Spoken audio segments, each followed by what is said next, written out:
lovers who are the governors and parents, the mechanicals who are clowns and police, and the fairies who can see the humans, but who can't be seen by them unless by magic. This is all confusing enough, sweeties, but when the fairies start interfering with the lovers, the problems really begin. The two leaders of the fairies, Titania and Oberon, begin by arguing over the changeling boy. And this is where we have taken inspiration of the play. We have decided that changeling, in this case, means from life to death. So the play begins with an accident and the boy being taken to hospital. Surrounded by doctors and nurses, he falls into a coma, a sort of mid-world, where the fairies are, in fact, models on a catwalk. So to conclude, please feel free to be confused, and in any case of emergencies, the fire exits are here, here, and here. Please sit back and enjoy the show, sweeties. Thank you.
Go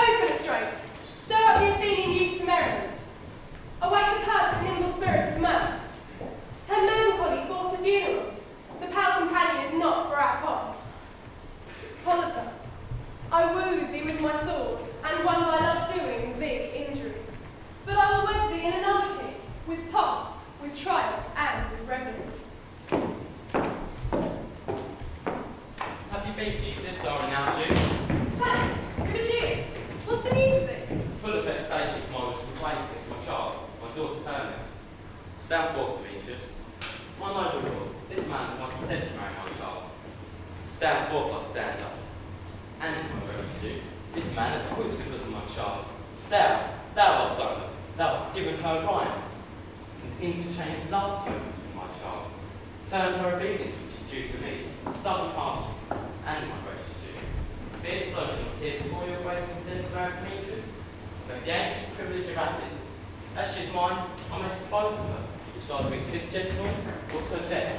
The law will be provided in that case. My son! What say you, Hermia? Be advised, fair maid. Demetrius is a worthy gentleman. So is Lysander. In himself he is, but in this kind, wanting your father's voice, the other must be held the worthier. I wouldn't mind father look with my eyes. Rather your eyes must with his judgment look. Oh, I do entreat your grace to pardon me. I know not by what power I may go, or how I can send my modesty in such a presence into my voice. But I beseech your grace, that I may know the words that may befall me in this case, if I refuse to wed Demetrius. Either to die the death or to abjure forever the society of man. Whether if you yield not to your father's choice, you can endure the livery of a nun, chanting faint hymns to the cold, fruitless moon. But earthly are happy as the rose is still, and that which withering on the virgin thorn, rose lives and dies in single blessedness. So will I grow, so live, so die, my lord. Ere I will yield my virgin-hating Tupman to his lordship, whose unwished joke my soul consents not to his sovereignty. Take time to pause, and by the next new moon, the sealing day betwixt my love and me, for everlasting bond of fellowship. Upon that day, prepare to die for disobedience to your father's will, or else to wed Demetrius as he would.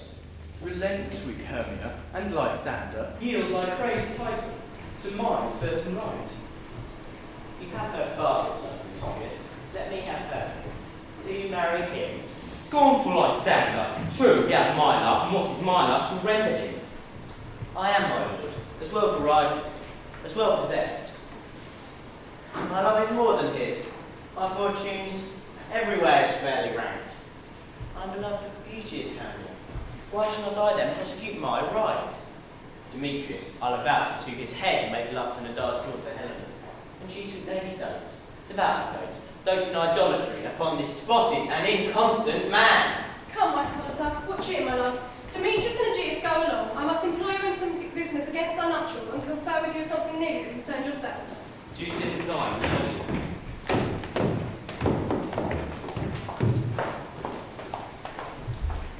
My love, why is your cheek so pale? How chance the roses there do fade so fast? Be like the want of rain which overflows in my taste of my eye. I me, all that I could ever read, could ever hear by tale or history, the course of true love never did run smooth. Oh, cross, too high to be awful to love. Oh, spite, too old to be engaged to young. Oh, how to choose love by another's eyes. Here a man had power to say, behold, the jaws of darkness do devour it up. So quick bright things come to confusion.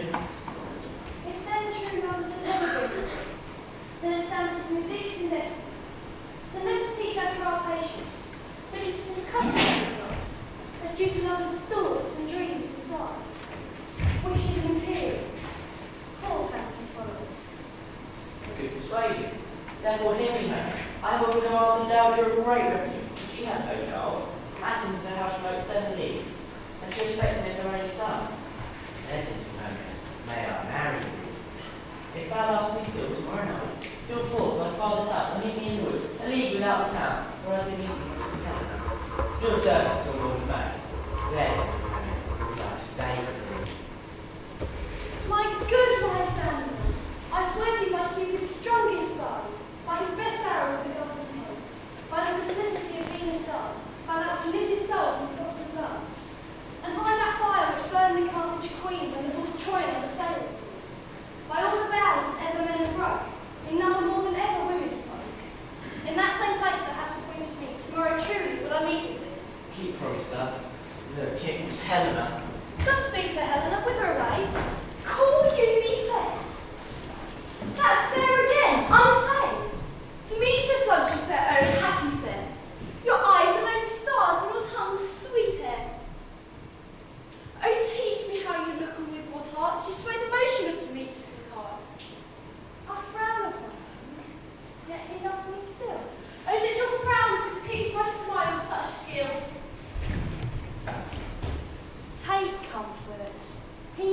see my face. Lysander and myself should fly this place. Before the time I did Lysander see, seemed Athens as paradise to me. Oh, then what graces my love do dwell, he'd turn to heaven unto a hell. Helena, to our minds we will unfold.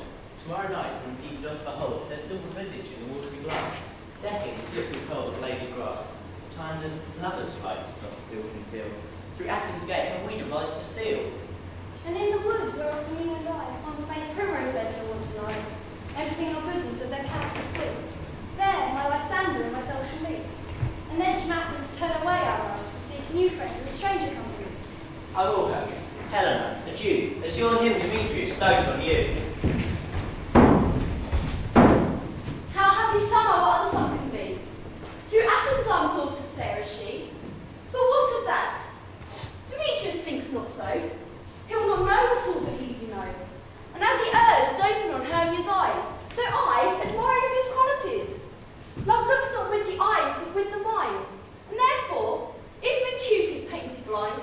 And therefore, is love said to be a child, because of choice is so oft beguiled. As waggish boys in game himself elsewhere, so the boy love is perjured everywhere. For ere he looked on Hermia's eye, he had on oath that he was only mine.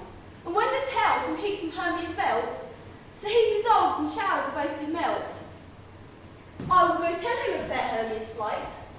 Then to the wood will he tomorrow night pursue her. Before this intelligence, if I have thanks, it is a dear expense. But here I mean I to enrich my pain, to have his sight thither and back again.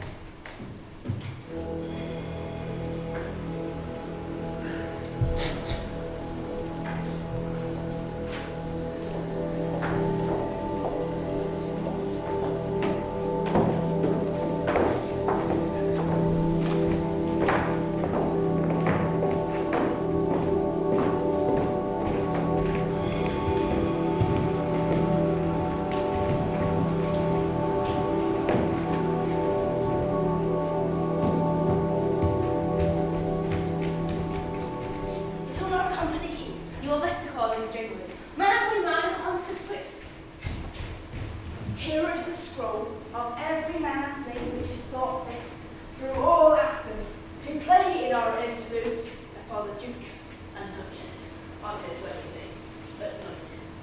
First, repeat Prince, say what the page reads on, then read out the names of the actors and so grows will marry, or play as the most lamentable comedy and most cruel death of Pyramus and Thisbe. Answer as I call. Nick Bottom the Weaver, ready, name what points are you for, and we'll see. You, Nick Bottom, I'll sit down for Pyramus. What is Pyramus? A lover or a tyrant? A lover that kills himself most gallant for love. That will ask some tears in the truth before we moment.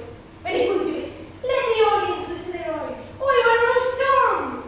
Or you will go to somewhere. To the rest, yet my champion that is for a tyrant. Or you complete Hercules ready, or pass terror cat into to make one split. The raging rocks and shivering trucks shall break the rocks of wounds.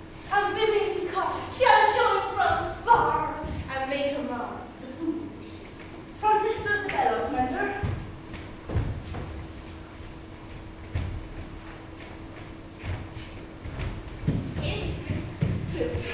You must take this thing on you. What is this big, a wandering knight? It is the lady that Pyramus must love. Why is it that we play with me? Oh, I'm here. That's all one. You shall play to the mask and speak as small as you will. Or you may call you let me break this point toe. I'll speak in a monstrous your voice. There's me. Ah, Pyramus, never did my name is Midsummer. No. You must play Pyramus and you this me. Well, proceed. Robin Solomon Taylor. Dear Peter Quinn. Robin Solomon, you must play Thisbe's mother. Tom Stafford Tinker. Dear Peter Quinn. You, Pyramus' father. Myself, Thisbe's father. Slumber Joiner.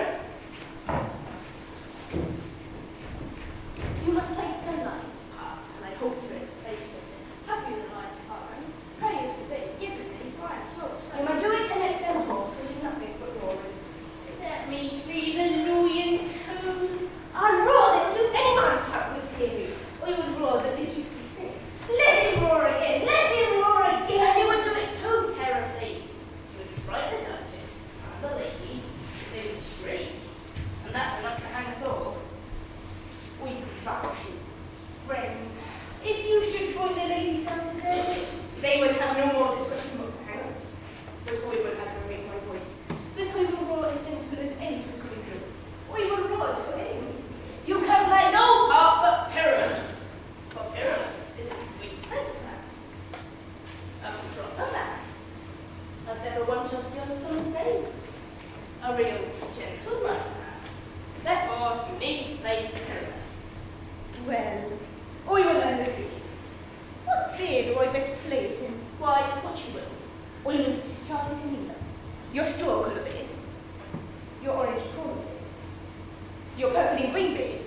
all your French crown could have been. You're no beginner, but masters.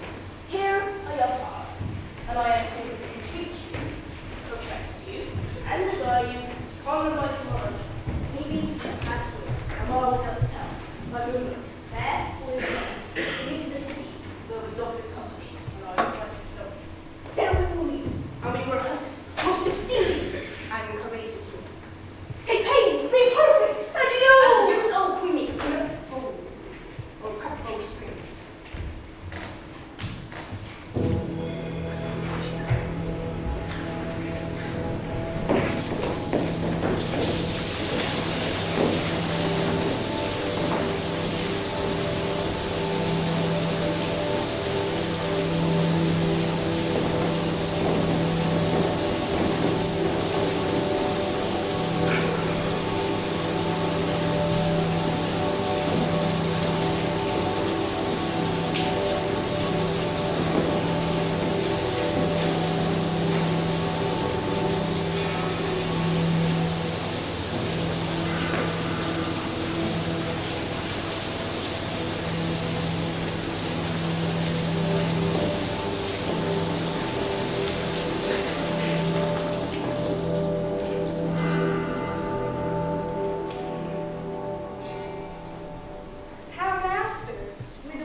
These are the forces of jealousy.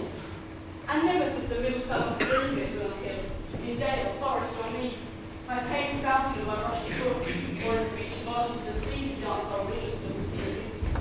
Which thy rules thou hast disturbed our sport? Therefore, the winds piping to us in vain, as in revenge, have sucked up from the sea contagious fogs, which, in falling in the land, and every pelting river makes so proud they have overborne their continents. The seasons alter. Hoary-headed frosts come into the fresh lap of the Rome. Chilling autumn, angry winds have changed their wanted liveries, and the mazy world by their increase. Now notion of which is which. And these same proteges of evil come from our debate, from our dissension. We are their parents and original. Do you amend it then? It lies in you. Questions is hard to cross the road. Do beg a changing boy. Set your heart at rest. The fairyland voice of the child of me. His mother was the votaress of my order, and in the spicy Indian air by night, often has he gossiped by my side. And sat in the unlettered yellow sands, marking the dark trails in the flood. Mummy had laughed to see the sails conceive and grow big-bellied with the wanton wind. And she, pretty young swimming gait following, her womb then Richard, my squire, would imitate the sails on the land, fetching trifles and returning it, as for a voyage rich with merchandise. But she, being mortal, of that boy did die. And for her sake, I do her up, her boy. And for her sake, I shall not part with him. How long within this wood intend you stay? Chancellor, this is his wedding day. Give me that boy, and I will go with thee. Not for thy fairy kingdom. Fairies, away. To chide down to her longer stay. Well, go thy way. Thou shalt not from this grove till I torment thee for this injury.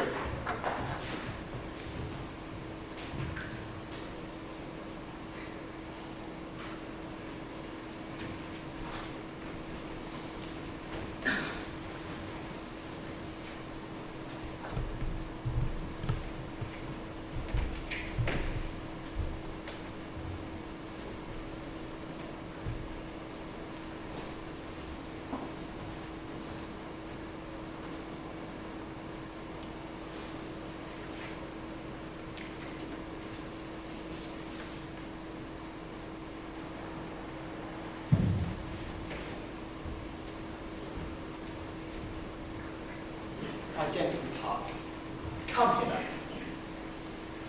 Thou rememberest, since once I sat upon a palm tree, and heard a mermaid on a dolphin's back, uttering such dulcet and harmonious breath, that the rude sea grew sibilant to song, and 7 stars shot madly from their spheres to hear the sea maid's music. I remember. And then I saw, but thou couldst not, lying between the cold moon and the earth, Cupid, all armed, a certain angel took the fair vessel thrown by the west, and loosed his love shaft smartly from the bow.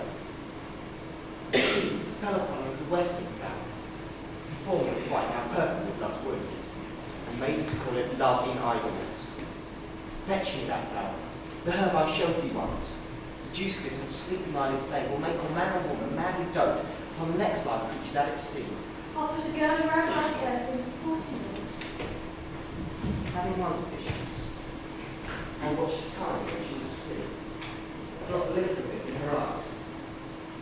The next thing she wakes is spot, be it lion or bear, or wolf or bull, or meddling monkey or busy ape, she'll pursue with the soul of love. There I take a sharp mock size, and a cake with another bird, or make a red up and hate me.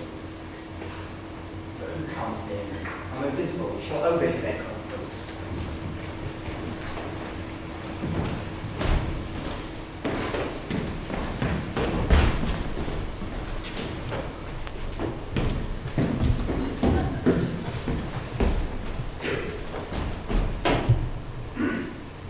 I love thee not, therefore pursue me not.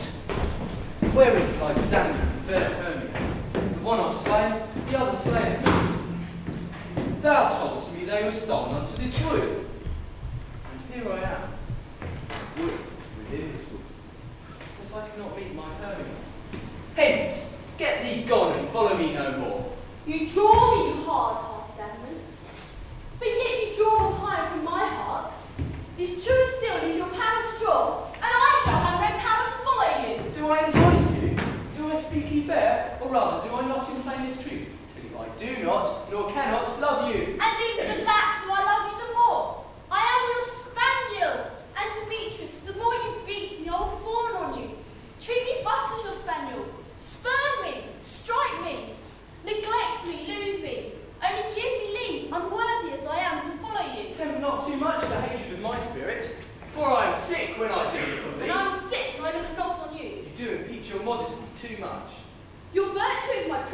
that. It is not night when I do see your face. Therefore, I think I'm not in the night. Nor doth this wood lack worlds of company. For you in my respect to all the world.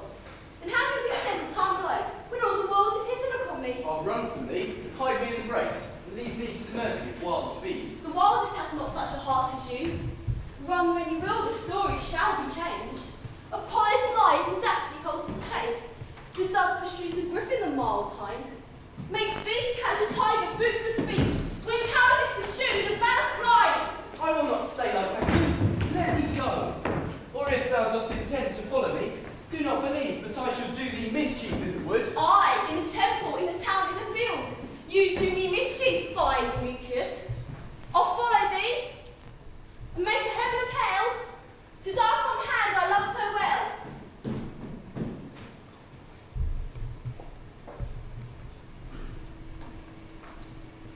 Fare thee well, Nick. Harry, do leave this grove. Thou shalt fly him, and he shall seek thy love. Hast thou the flower there, welcome wanderer? Aye, there it is. I pray you give it me.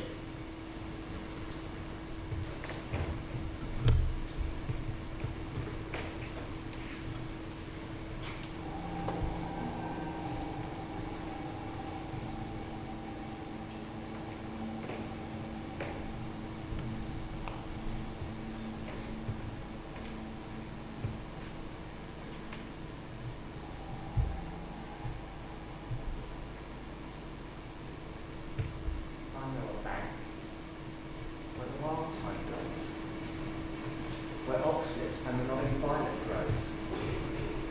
I might over canopy with luscious woodbine, sweet musk roses, and eglantine. There seems the silence of time of the night. Lulled in these flowers with dance and delight. And there the snake throws her enamelled skin. Inviting us round the fairy inn. With this juice I'll streak her eyes and make her full of hateful fantasies.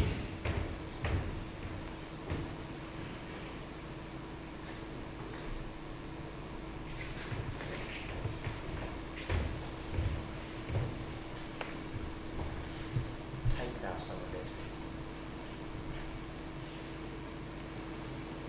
it. Seek through this grove. The sweet Athenian lady is in love with a stone from you. Anoint his eyes, but do it so the next thing he espies may be the lady. Thou shalt know him by the Athenian garment he hath on. Affect it with some care, that he may prove more fond on her than she upon her love, and look thou meet me ere the first cock crow. Fear not, my lord, your servant shall do so.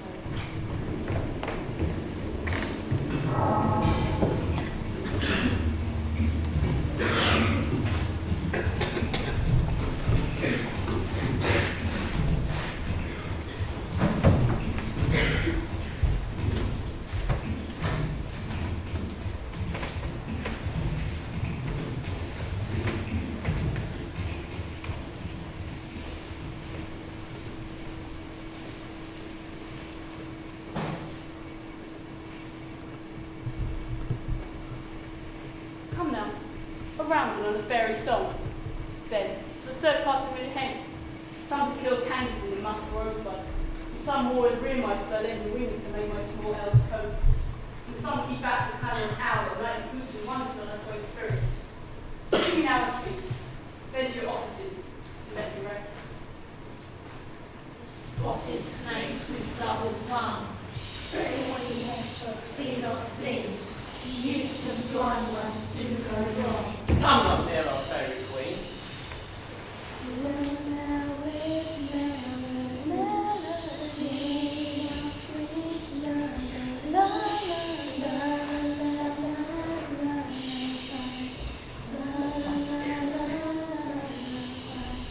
Never harm nor spell nor charm, come away, baby, come. So good night, little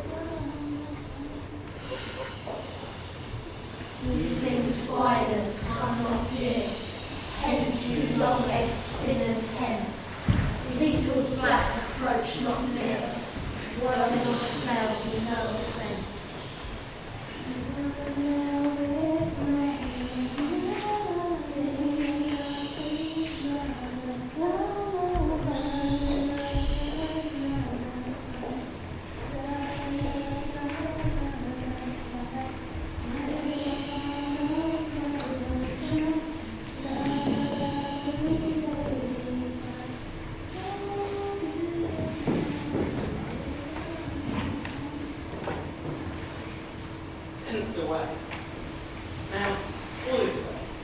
One, I live.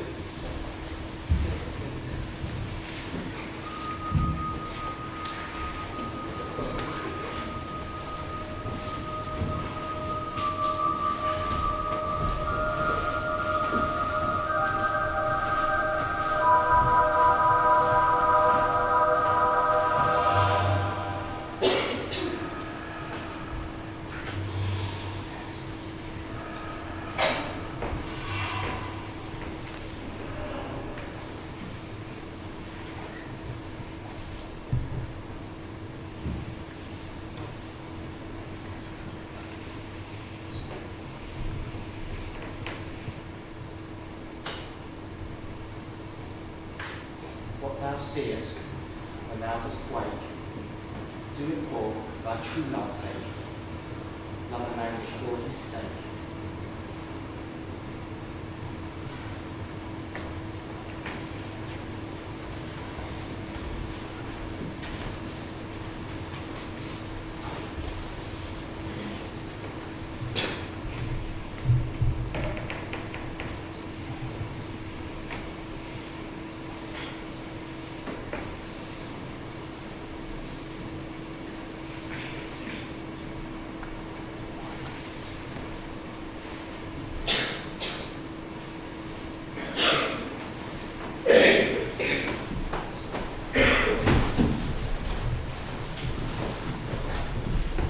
Fair Hermia, you faint with wandering in wood, and to speak troth, I forgot our way. We'll rest us here if you think it good, and tarry for the comfort of the day.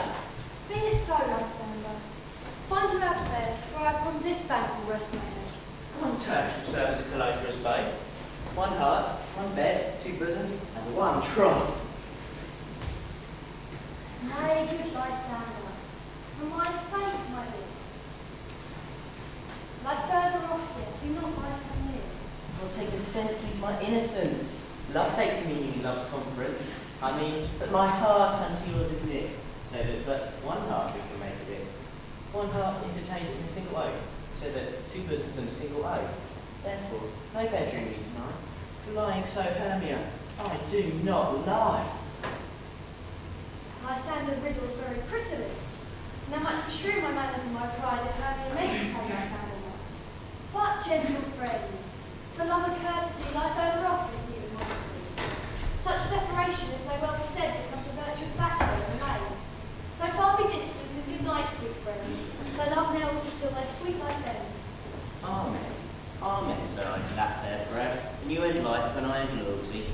Here is my bed, sleep give thee all his rest. With half that wish, the wishes I will grant.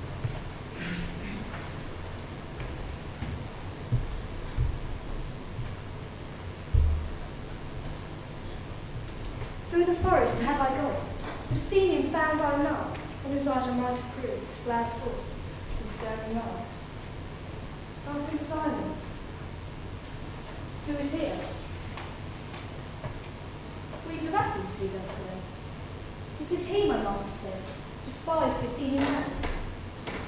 And here, the maiden sleeps in sand, on the dank and dirty ground. Pretty soul, she does not lie in this lack thereof, this kill that thou see.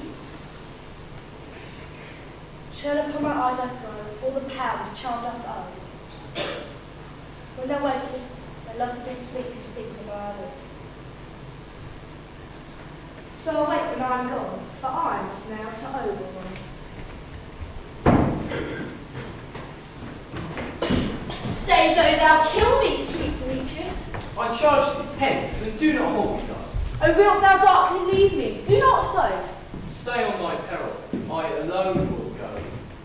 Oh, I am out of breath in this one chase. The greater is my prayer, the lesser is my grace. But who is here? Lysander, on the ground, dead or asleep, I see no blood, no wound. Lysander, if you live, good sir, awake. And run through fire I would for thy sweet sake.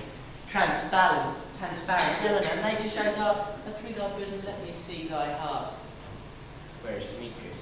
Oh, how fit a word is that vile name to perish with my sword. Do not say so, Lysander, say not so. What?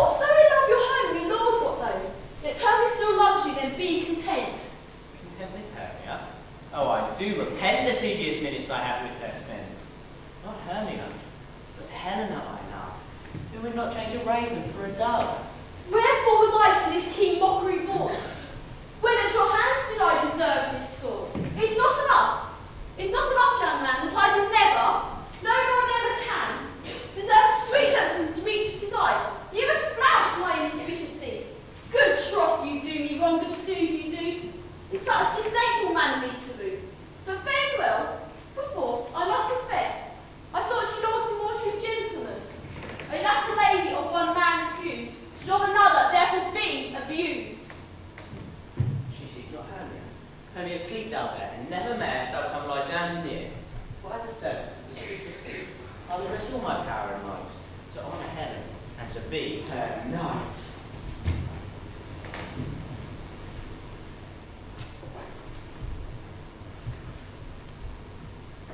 Help me. Lysander, help me do thy best to pluck this crawling serpent from my breast. Ay me for pity, what a dream was here. Lysander, look how I do quake with fear.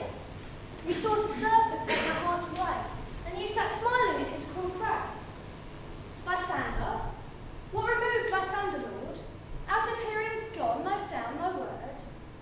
Alack, where are you? Speak, and if you hear, speak of all loss, I swoon almost with fear. No, then I well perceive you are not nigh. Either death or you I'll find immediate.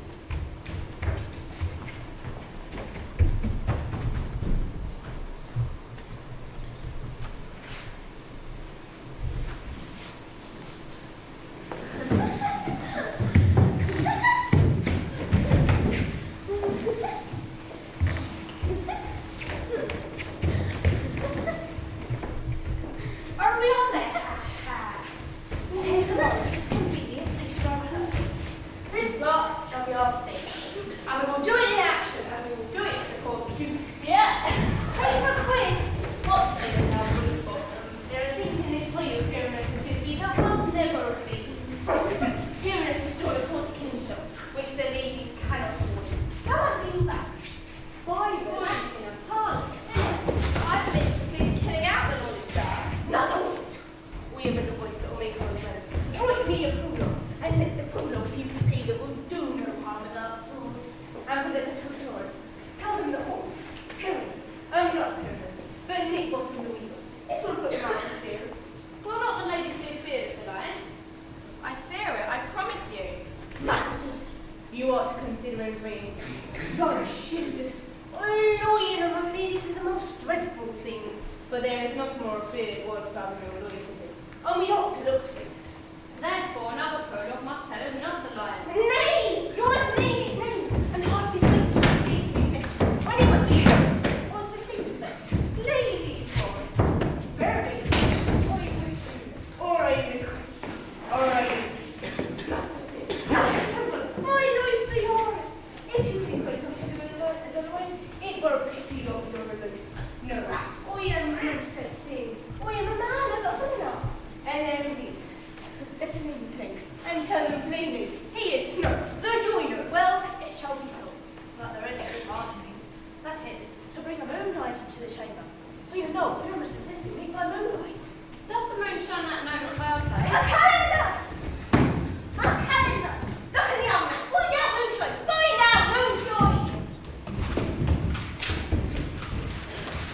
Yes, it looks shiny that night.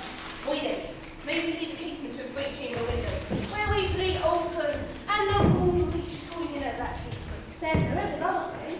We must have a wall in the great chamber. For Pyramus and Thisbe, says the story, to talk for the cheek of a wall. You can never bring in a wall. What say you, Otter?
serving this place.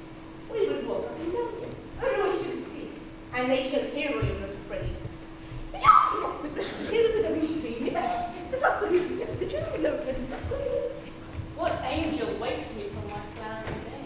The next time then, please. I pray thee, gentle mortal, sing again. Mine ear is much enamoured of thy note, as is mine eye drawn to thy shape.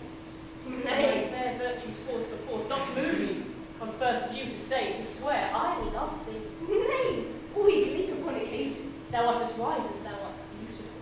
Not so neither. But if I had enough wit to get out of this one, we would have enough to serve my own turn. As this would do not desire to go, thou shalt remain here whether thou wilt or no. I am a spirit of no common rate, the summer still doth tend upon my state. And I do love thee, therefore go with me. I shall give thee fairies to attend on thee, and I shall fetch thee jewels from the deep, and sing while thou on pressed flowers dost sleep. And I will purge thy mortal gross with soul, but thou shalt like an airy spirit go. Peace blossom, cobweb, moth, and mustard seed. Pretty. And I, and I, and I. Where shall we go? Be kind and courteous to him. Hop in his walks and gambol in his eyes, feeding with apricots and dewberries, green figs, purple grapes, and mulberries. And the honey bags steal from the humble bees, and for night tapers crop their waxen thighs and light them in the fiery glow of eyes, to have my love to bed and to arise. And pluck the wings from painted butterflies, to fan the moonbeams from his sleeping eyes. Nod to him, elves, and do him courtesies. A mortal, hail, hail, hail. Oi, your worship, mercy God. Oi, mercy, your worship's name. Cobweb. I should desire you more acquaintance with Master Cobweb. If I cut my finger, I shall make bold with you. I beseech you, sir. Please, Blossom. Oi, you. Come in me, Sir Mistress, wash your mother, and to Master Peace with your father. I shall desire you more acquaintance.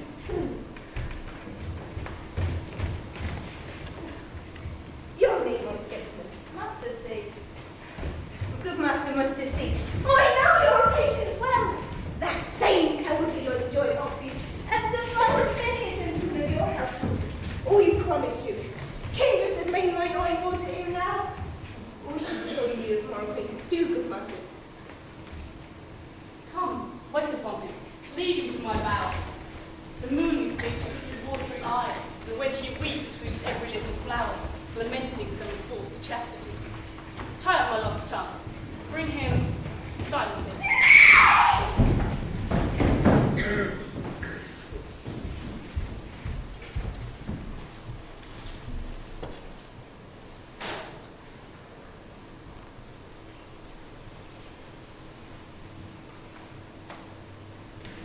I wonder if it's a tiny bit awake. Then what it was that next came in her eye that she must dote on in extremity. Here comes my messenger. How now, mad spirit? What night rule about this wanted grow? My mistress with the monster is in love. Leads her close and helps grow to bow while she thinks her dumb and sleeping out. A crew of patches, rude mechanicals who wear the bread full of Indian stores, were meant together to rehearse a play, intended for Theseus' nuptial day. The shallow sticks of that barren sort, who appears presented in this world, an ass's knoll are fixed on his head. Anon, the sizzling must be answered. When in that moment, so it came to pass, Titania waked, with joy to her love and ass. This falls out better than I could devise. But hast thou yet latched the Athenian ties with the love juice as I did bid thee do? I took him sleeping, but he's finished too. An Athenian woman by his side, so when he waked, of course she must be on. Stand close, this is the same thing. This is the woman, but not this the man. Oh, why rebuke you him that loves you so? Lay breath so bitter on your bitter foe. Now I but chide but I should use thee less. For thou, I think, hast given me cause to curse.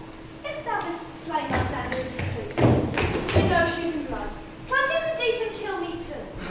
The sun was not so true unto the deity to me. Would he have stolen away from sleeping Hermia? I believe as soon as his whole earth may be bored, and that the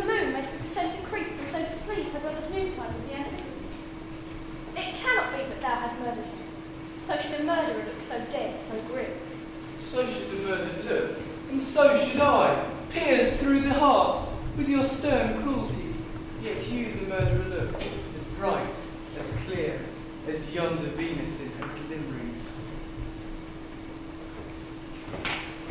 What's this to my Lysander? Where is he? Ah, good Demetrius, wilt thou give him me? I'd rather give his carcass to my hounds. Out dog, out cur, thou judgest past the bounds of maiden's patience. Hast thou slain the men? Henceforth, be never numbered among men. Oh, once tell true for my sake. Dost thou have looked upon him being awake, and hast thou killed him sleeping? Oh, brave touch! Could not a worm, an adder, do so much? An adder did it. With doubler tongue than thine, thou serpent, never adder stung. You spend your passion on a misprized mood. I am not guilty of Lysander's blood, nor is he dead for aught that I can tell. I pray thee, tell me then that he is well. And if I could, what should I get there for? A privilege never to see me more. And from my hated presence part I so, see me no more, whether he be dead or not. There is no following her in this fierce vein. Here, therefore, for a while I will remain. So sorrow's heaviness doth heavier grow, nor death, bankrupt sleep, nor sorrow. And now in some slight measure it will pay, if for his tender care I make some stay.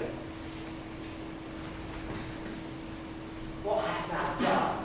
Thou hast mistakest quite, and laid the love juice on some true love's sight. Thine is prison must perforce ensue. Some true love turned, another false turned true. Then fate overrules, let one man hold in troth, a million fail. Standing over the road. About the wood go swifter than the wind, and Helen of Athens look thou find. Or fancy 6 years and pale of cheer, with sighs of love that cost the fresh blood dear. By some illusion see thou bring her here, or charm his eyes against she do appear. I go, look how I go, swifter than an arrow from the Tartar's bow.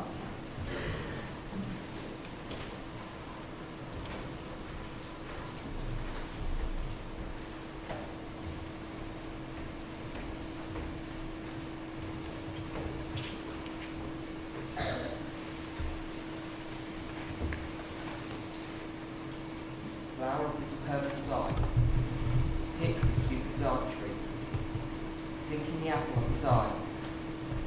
When his love he doth spy, let her shine gloriously, Venus in the sky. When thou wakest, if she be by, beg of her for remedy.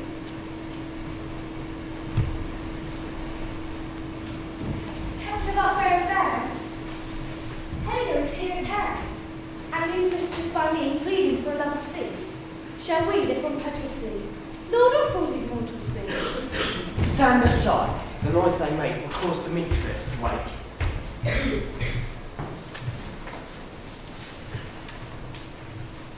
There, will two at once woo one? This must needs be sport alone. Most things do best please me, the fool, preposterously. Why should you think that I should weep scorn? For scorn and derision never come in tears, and look when I vow I weep, and so vows are born, in their nativity all truth appears. You do advance your cunning more and more. When truth kills truth, no devilish code afraid. These vows are Hermia's, will you give her o'er? Wait, open below, from you will nothing weigh. I had no judgment when to her I swore. Nor none in my mind, now you give her o'er. Demetrius loves her, and he loves not you. Oh, Helen, goddess, nymph, perfect, divine, to what, my love, should I compare thine eye? Crystal its mother, oh, how ripe in show, thy lips, those kissing cherries tempting grow. That pure congealed high white Taurus' snow, fanned with the eastern wind, turns to a crow. Despite o' hell, I see will our beg to sit against me for your merriment. If you are civil, in your courtesy, you would not do me thus much injury. Can you not hate me, as I know you do? But you must join in songs to mock me too. If you are men, as men you are in show, you will not treat a gentle lady so. You both are rivals, I love Hermia, and now both rivals to mock Helena, the true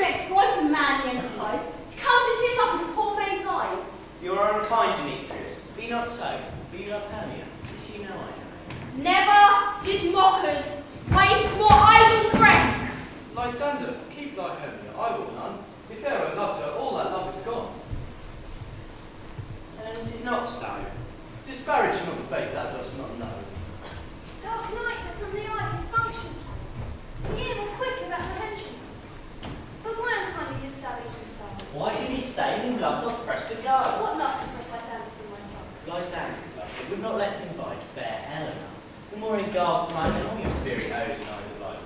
Why seekest thou me? Could not I make thee know the hate I bear, thee made me leave thee so? You speak not as you think. It cannot be. No! She is one of this confederacy. Now I perceive they have conjoined all three to fashion this false sport in spite of me. We Hermia, like two artificial gods with our needles creating both of one flower, as if our hands, our sides, voices and minds, had been incorporate. So we grew together like to a double cherry, seeming parted but yet union in petition. Two lovely berries, moulded on one stem, so in two seeming bodies but one heart. So the boast first like coats and heraldry, due but to one and crowned with one crest. Will you rent our ancient love asunder, to join with men, in scorning your poor friend? I am amazed at your passionate words. I scorn you not, it seems that you scorn me. Have you not set Lysander as in scorn, to follow me, and praise my Isaac's face, and made your underlove Demetrius, who but now do spurn you with his foot, call me goddess, nymph, divine and rare, precious celestial, wherefore speaks he this to her he hates, and wherefore doth Lysander deny your love so rich within his soul, and tender me for sooth affection, but by your sentiment, by your consent.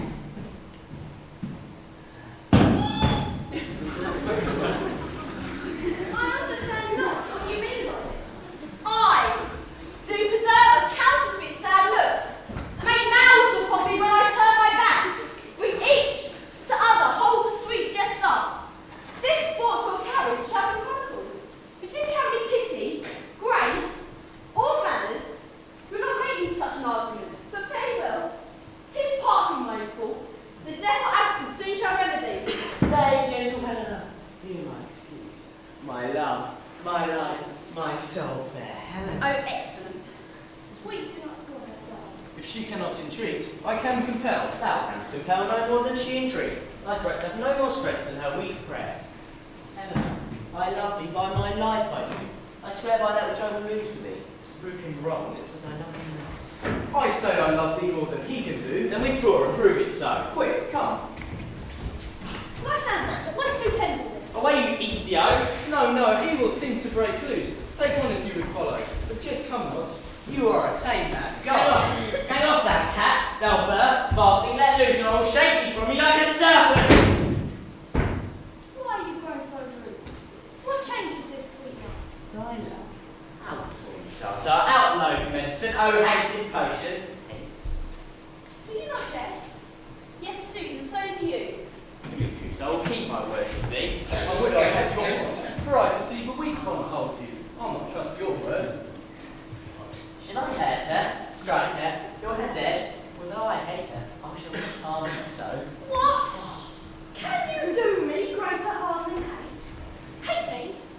Wherefore, oh me, what news, my love? Am I not Hermia? Are you not Lysander? I am as fair now as I was in while. Since night you loved me, yet since night you left me. Why then you left me, or the gods forbid in earnest, shall I say? By my love, and never did desire to see thee more. Therefore, without a question, hope of reasonable doubt, that I do hate thee, and love Helena. Oh me, you juggler, you cannibals, you thief of love. What? Have you come one night and stole my lover's heart from him? Fine, my faith. Have you no modesty? No maiden shame? No touch of bashfulness? What? Will you tear impatience answer to my gentle tongue? Fight by you, counterfeit you, puppet you? Puppet! Aye, so that way goes the game. I now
afraid, Helena. She shall not harm thee. No, sir, she shall not, though you take her part.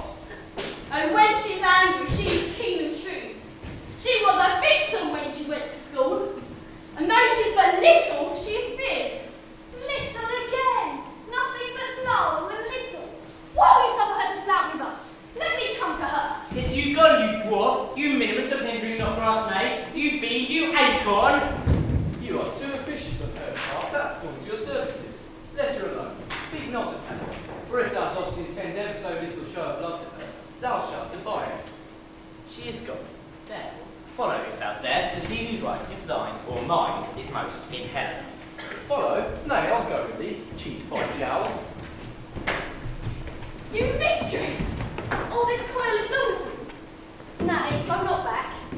I will not trust you, I. None understand your cursed company.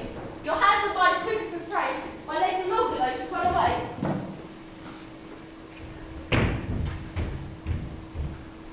I am amazed and know not what to say.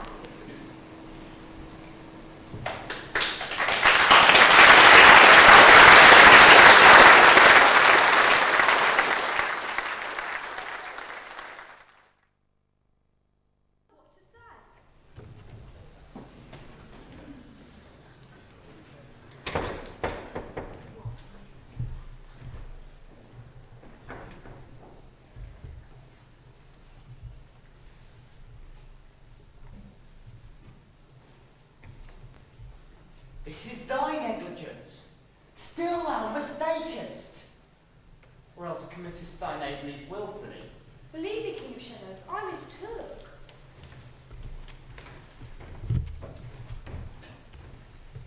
When they next wake, all this derision shall sing a dream of fruitless vision, and back to Athens shall the lovers wend, with leave whose days of death shall never end. Whiles I in this affair do thee employ, I'll to my queen and beg her Indian boy, and then I will her child die released from monsters' view, and all things shall be peace. My fairy lord, this must be done with haste, for night swift dragons cut the clouds full fast, and yonder shines Morris Harbinger. At his approach, ghosts, wandering here and there, troop home to churchyards. Damned spirits all that in crossbows and floods had burial, already to their wormy beds are gone, for fearless they should look their shames upon, and themselves wilfully exiled for life, and must but I console the black brown night.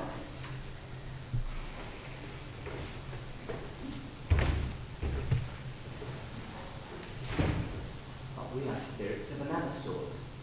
I with the morning's love and love made sport, and like a forest of the groves may tread, even till the eastern gate all fiery red, opening on Neptune with fair blessed beams, turns its yellow gold to salt green streams. But, notwithstanding, haste made no delay, we may effect the business yet ere this day.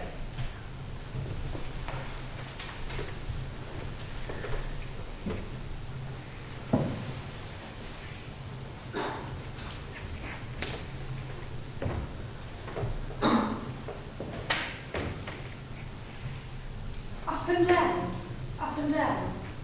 I will lead them up and down. I am feared in field and town.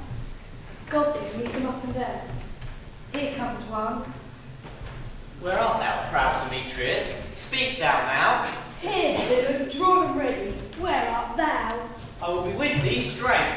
Follow me then to the playing ground. Lysander, speak again, thou coward. Art thou fled? Speak. In some bush? Where dost thou hide thy head? Thou coward, art thou bragging to the stars, telling the bushes thou lookest for wars, and wilt not come? Come, recount, come, thou child. He is the father that draws a sword on me. Yea, art thou there? Follow my voice, and try no man who hear. He goes before me and still calls me on. Where I reach where he calls, he is gone. The villain is much lighter footed than I.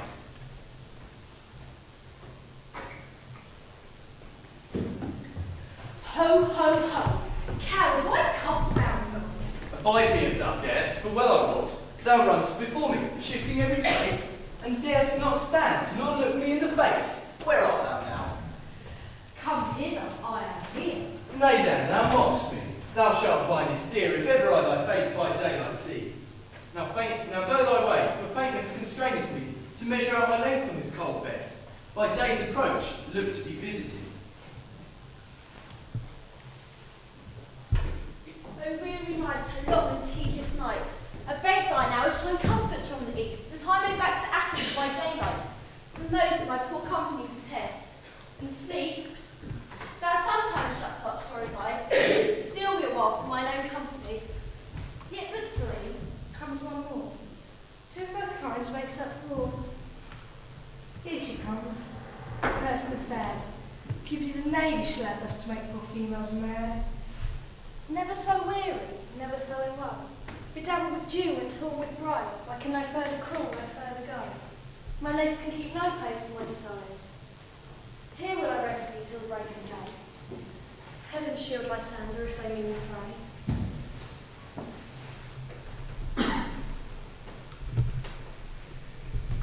On the ground, sweet sound. O apply to your eye, gentle love remedy. When thou wakest, thou takest true delight in the sight of thy former lady's eye. And the country proverb known, that every man shall have his own, in your waking shall be shown. Jack shall have Jill, naught shall go ill. The man shall have his mare again, and all shall be well.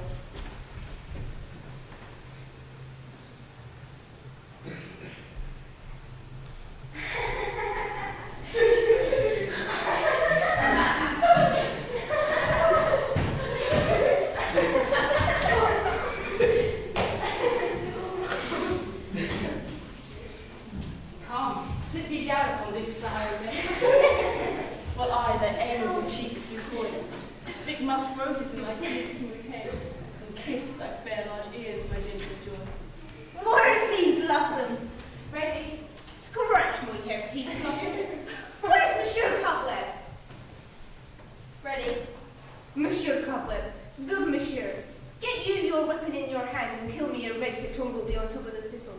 Good Monsieur, bring me the honey bag. Where's Monsieur Mustard Seed? Ready? Give your me your leave, good Monsieur Mustard Seed. I pray you, leave your courtesy, Monsieur. What's your will? Nothing with good Monsieur, but to help cavalry Cobweb to scratch. For methinks we are marvellously hairy about the face. Oh no, you have such a tender eyes. If my head do but tickle me, oh, you must scratch. What? Wilt thou hear some music, my sweet? Oh, you have a reasonable good ear for music. Let's have the tongues and bones. Or say, sweet love, what thou desirest. Truly a pick of provender. Oh, you could much of joyos. Methinks oh, you have a great desire for a bottle of hay. Good hay. Sweet hay. Hath no fellow. I have a venturous fairy, who shall speak the squirrel's horn, and fetch thee hence new nuts. Or you'd rather have a handful or two of joy peas. But we pray you, let none of your people stir me, for I have an exposition of sleep come upon me. Sleep thou, and I shall bind thee in my arms. Fairies be gone and be always away. So doth the woodbine, the sweet honeysuckle, gently twist the female ivy, so it rings the bumpy fingers of the elm. Know how I love thee, how I do dote on thee.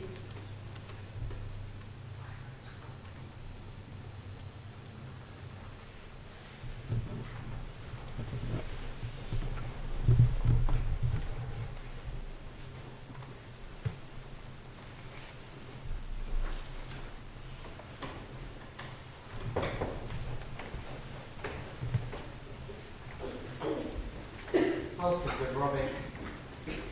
Seest thou the sweet sight? A dotage now I do begin to pity, for meeting her of late behind the wood, seeking sweet flavours for this hateful fool. I did upbraid her and pour out to her.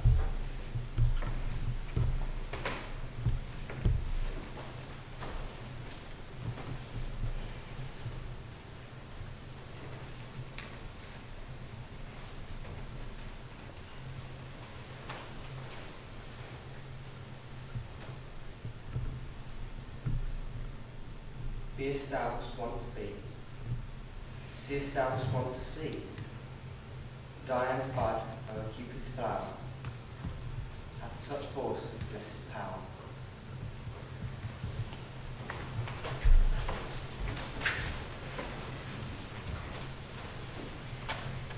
Now, my Titania, wake you, my sweet queen.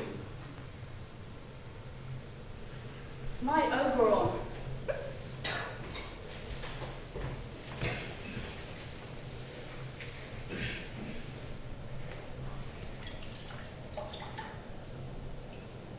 What visions I have seen. Methought I was enamored of an ass. There lies your love. How came these things to pass? Oh, how my knights will love his visage now. Silence a while. Robin, take off this head. Titania, music hall and strike all day, and come and sleep with all these 5%. Music, oh music, such a charming sleep. Now, when thou wakest, with thine own fool's eyes, peep.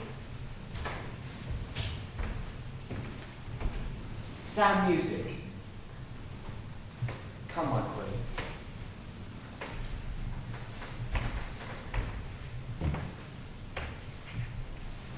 Take hands with me.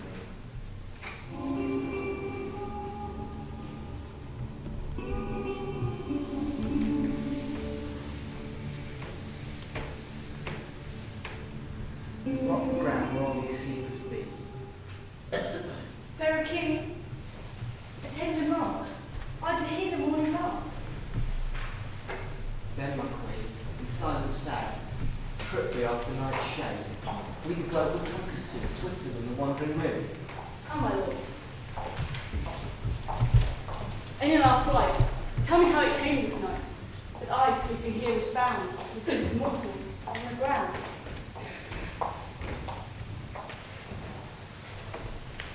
Go, one of you, find out the forester, when our observation is performed. Dispatch, I say, and find the forester. We will, fair queen, up to the mountain top. I was with Hercules and Cadmus once, when in a wood of Crete there bayed the bear. With hounds of Sparta never did I hear such gallant chiding. For beside the groves, the skies, the fountains, every region near seemed all one mutual cry. I never heard so musical a discourse, such sweet thunder. My hands are read out of the Spartan colour, so flued, so sanded, and their heads are hung with ears that sweep away the morning dew. Crook kneed and dew lapped like the sailing bulls, slow pursuit, but matched in mouth like bells. Judge when you hear. But soft, what nymphs are these? My lord, this is my daughter here asleep. And this lies Santa, and this Demetrius, and this Helena. Oh, the dark Helena. I wonder if they're being here together. No doubt they rose up early to observe the rite of May, and hearing our intent, came here in grace of our solemnity. But speak, Aegeus, is not this the day that Hermia should give answer of her choice? It is, my lord. Go bid the huntsmen wake with their horns.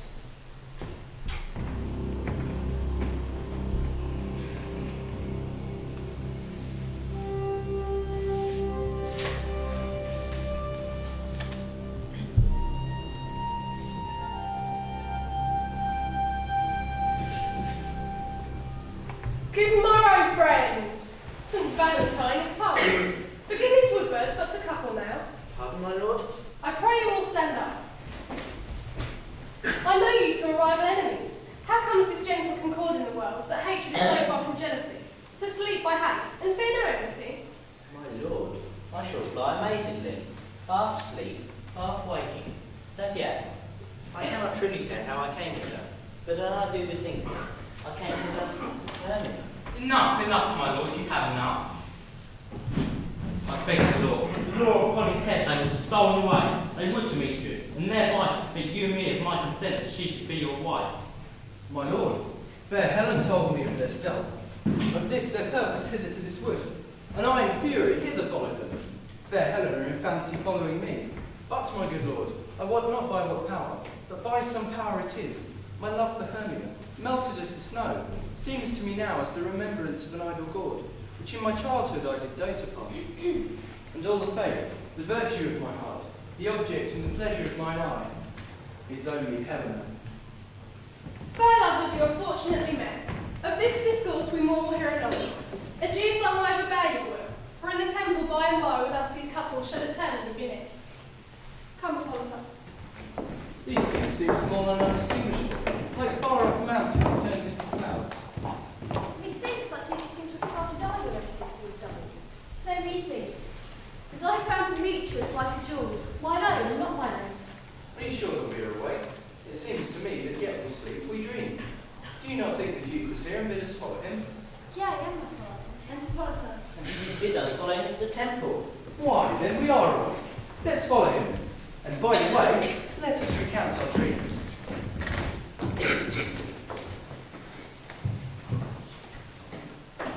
When my cue comes calmly, and I will answer. My next is, most fair Pyrenees. Hi-ho. Peter Quiggs. Do the bellows mender. Snout the tinker. God, my life has stolen hands and left me asleep. I've had a dream beyond the wit of all man to see what dream it was. Man is but an ass. Man's hand cannot conceive, his tongue's taste, or his heart to report what dream it was. We will get Peter Quince to write a ballad of this dream, and it shall be called Bottom's Dream, for it hath no bottom, and I shall sing in the latter part of the dream before the Duke. Peradventure, to make it the more graceful, I shall sing it at her death.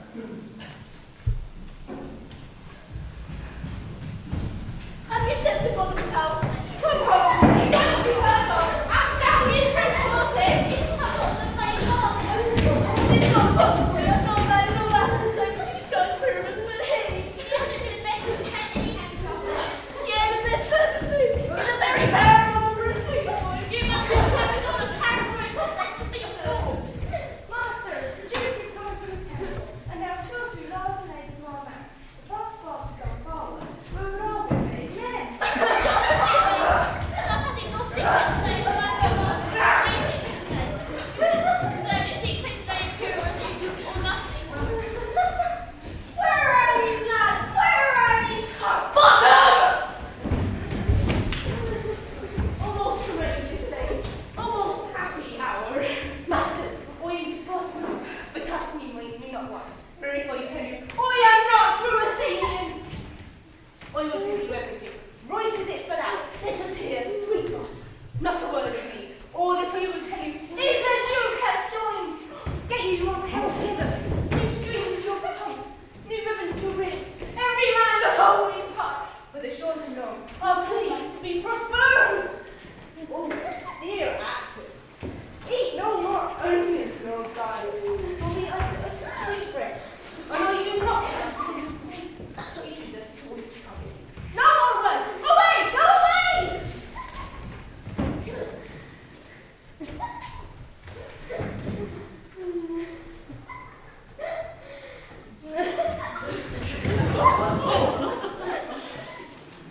I'm alright.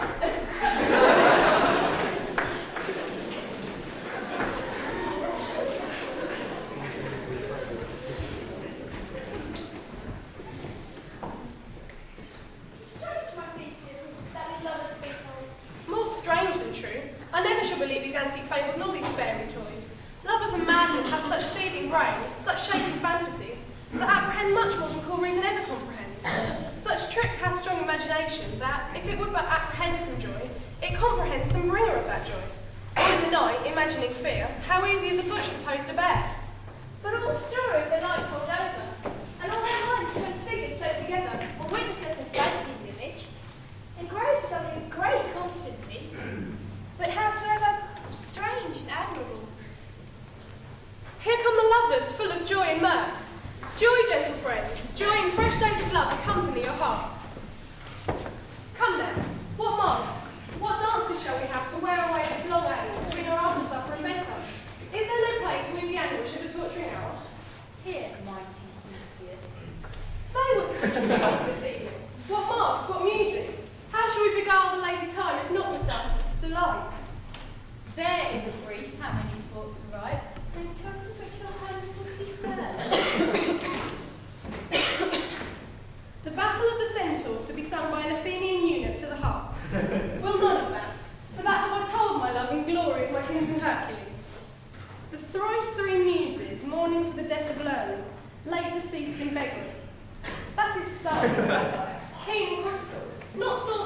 natural ceremony. A tedious, brief scene of hero and his love Thisbe. Very tragic. Merry and tragical, tedious and brief. That is hot ice and wonder of strange snow. How shall we find the concord of this discord? A play there is, my lord, some 10 words long, which is as brief as I have known a play. But by 10 words, my lord, it is too long, which makes it tedious. For in all the play there is not one word apt, one player fitted, and tragical, my noble lord, it is. For Pyrrhus there in the hill and tell, which when I saw rehearsed, I must confess, made mine eye water, but more merry tears, the passion of loud laughter never shed. What are they in the play? I was handed at work in Athens here, which never laboured in their minds till now. And we will hear it. No, my noble lord, it is not for you. I've heard it over, and it is nothing in the world. I will hear that now. For never anything can be amiss when simpleness and duty tender it. Go bring them in, and take your places, ladies.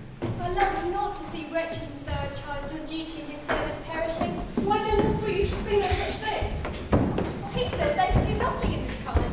The kind of weeds give good thanks for nothing. Where I've seen them shiver and look pain, make periods in the midst of sentences, drop all their practice accent in their fears, and in conclusion, dumbly throw off for not paying me welcome. Trust them, sweet. Out of his silence, yet I've heard depict a welcome, and in the modesty of fearful duty, I read as much from the rattling tongue of saucy audacious eloquence. Love, therefore, and tongue-tied simplicity and leave speak most of my capacity. So please your grace, the prologue is addressed. Let him approach. We offend, it is with good will. That you should think. We cannot offend, but with good will. To show our simple skill, that is the true beginning of our end. This man is Pyramus, if you know him. This beauteous lady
whilst heavy ploughman snore, all the weary tasks were done.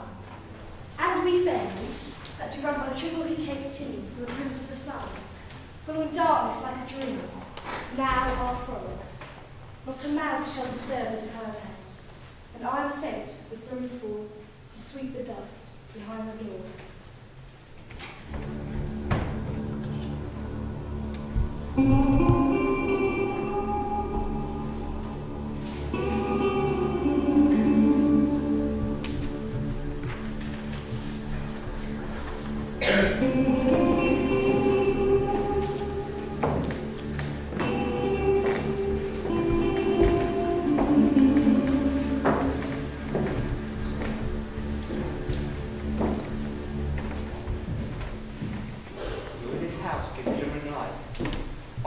Drowsy fire. Every elf and fairy sprite offers light as a bird from briar. First rehearse your song I wrote, to each word a warbling note, hand in hand with fairy grace, we shall sing and bless this place. Now until the break of day, through this house each fairy stray, to the best bride bed will we, which by us shall blessed be, and the issue there create ever shall be fortunate. Trip away, make no stay, meet me all by break of day.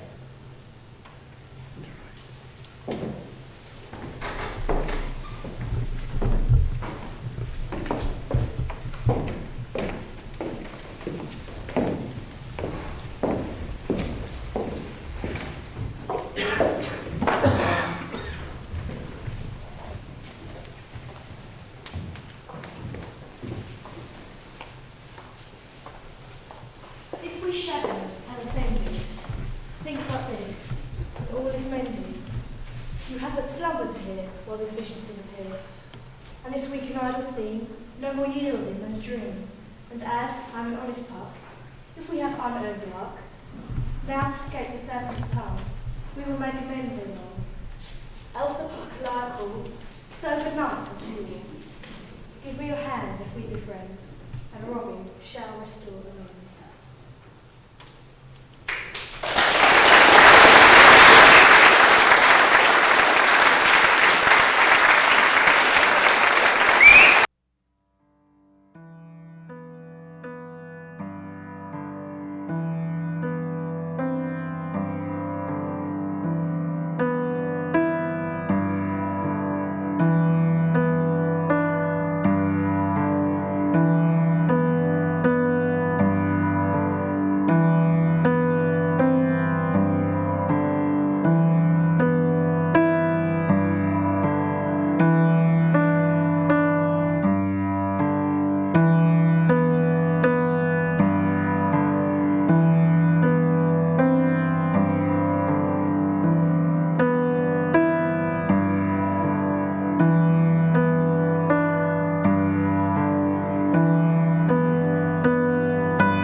behalf of everyone who's been involved, so the cast, all the crew, and just everyone else.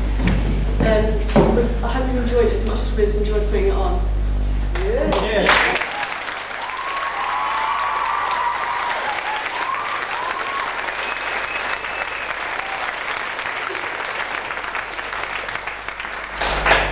Everyone's put a lot of hard work into this, and everyone's put a lot of time and effort, but it wouldn't be possible without one person, as director, Mr. Wright.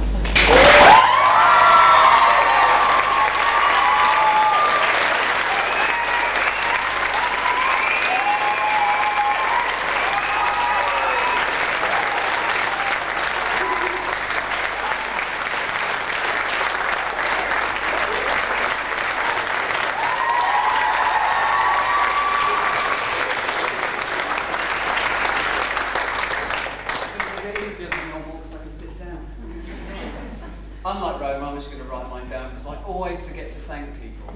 So hopefully I won't leave anybody out this time. Right, here we go. Rome said about man hours and the amount of time that's gone into this. I actually added it up, and 12,000 man hours have gone into this show. So it's hardly surprising that it's as clear and as professional as it is, because that's how many hours have gone in for your pleasure tonight. So, people to thank.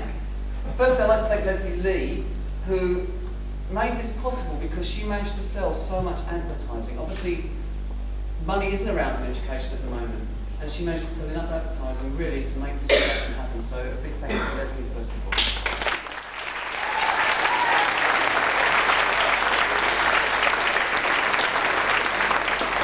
I don't know who's here tonight and who's not. We've got Sue Wallington who did all the printing for us. And then let's move on quickly to the hair and the makeup. Now, for this production, hair and makeup started at 4:45 for a 7:30 performance. It's stunning, you know, excellent. So I'd really love to thank Wendy. Round of applause, Wendy.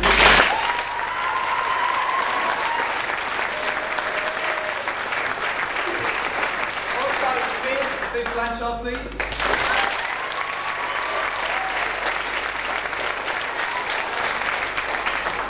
Wilson, of course.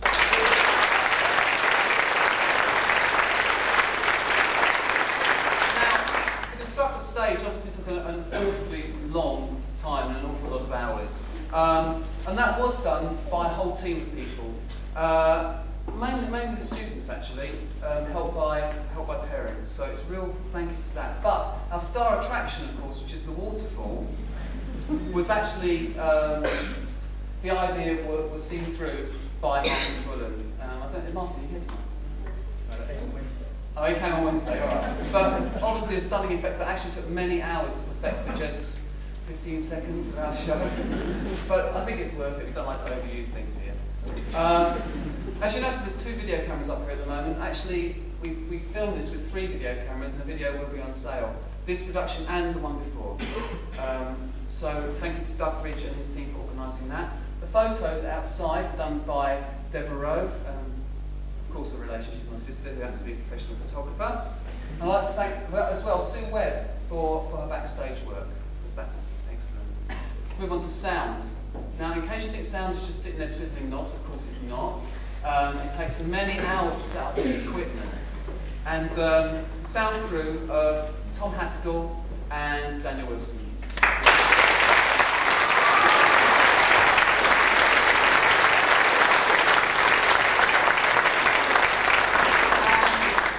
Lighting crew of Ewan Smith and Helen Watkins up there.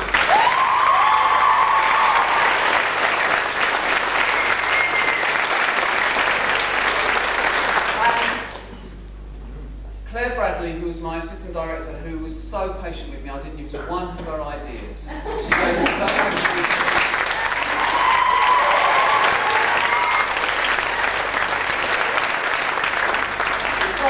Now on to kind of, this is like the awards ceremony at the end. Now this is a bit of a surprise, this one, because I'm actually going to give an award to somebody in the audience. And this person has been to see every Bassingbourn show, which must be for the last 10 years.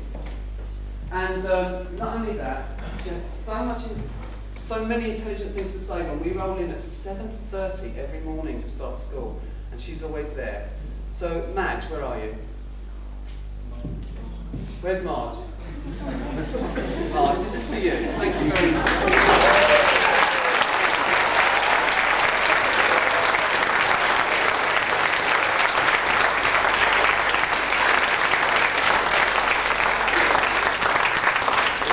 Obviously, this lighting and this sound needed to be rigged. And this has been overseen by someone vitally important to us, and his name is Steve Fisher. Now, he's responsible for the students being able to use this equipment. He's perfect in every way, however, not quite in every way. He did back over his toolbox the other day. So, Steve, if you'd like to come on the stage, please.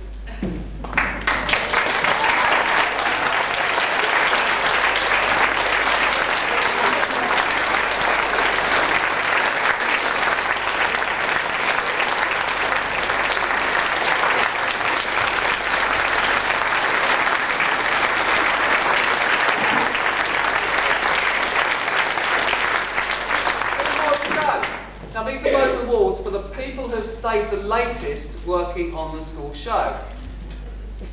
And they stayed until 1:30 on Monday morning after having done the whole of Sunday. These two people. So, the first one is also responsible for the props in the show, and that's Marilyn Bradley.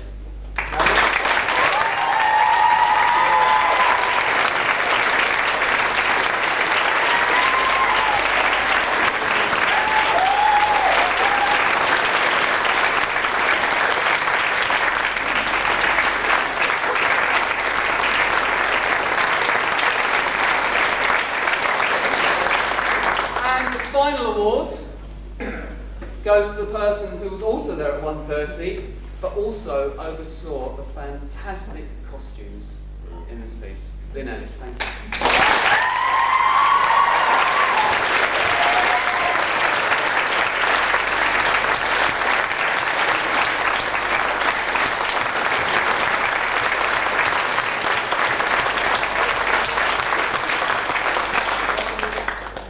Sorry, have I left anyone out? Now, of course, I hope that most of you sitting here will be thinking, I could never do what this class has just done. I could never learn the whole part of the Shakespeare play. And this lot have done it. They've put the hours and hours and hours of work it takes, not only into learning the lines, but interpreting the lines. And then 4 weeks ago, we changed the whole concept of the show. It wasn't this 4 weeks ago, it was all dark with water and rain and stuff. And they went with it and they worked hard and they made this concept work. So of course, I give you the brilliant cast. Thank you very much.